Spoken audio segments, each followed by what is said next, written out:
Avant la trêve de Noël, on va profiter de quelques minutes que je vais vous prendre pour vous parler du dernier conseil municipal de l'année à Toulon. Nous avons aujourd'hui eu un certain nombre de délibérations, dont l'adoption du budget. Vous savez, le budget, c'est la manière dont la collectivité se dote pour mener ses politiques dans l'année qui suit. Là, c'était l'adoption du budget 2025.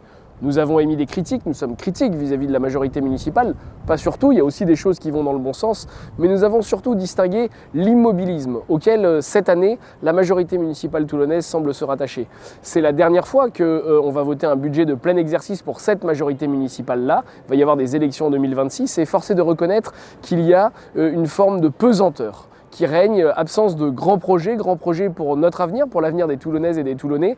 Et c'est en tout cas, au-delà de ça, les vœux que nous pouvons formuler, que nous avons formulés, c'est de retrouver des projets pour Toulon, pour l'avenir et de la structure municipale et des infrastructures qui sont les vôtres, qui sont celles des Toulonnais.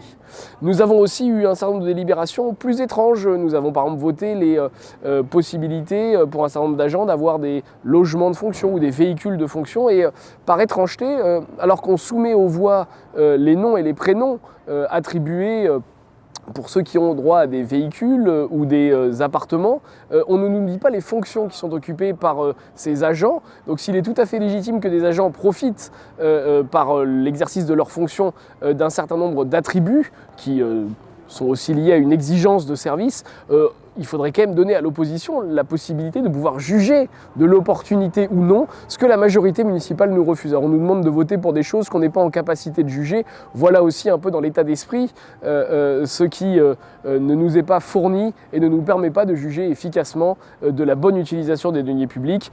C'est entre autres sujets ce sur quoi nous avons bataillé aujourd'hui avant cette trêve de Noël et j'en profite pour vous souhaiter de passer un bon Noël en famille si possible et de nous formuler pour l'année qui vient de bons vœux, mais ça on va y revenir très bientôt.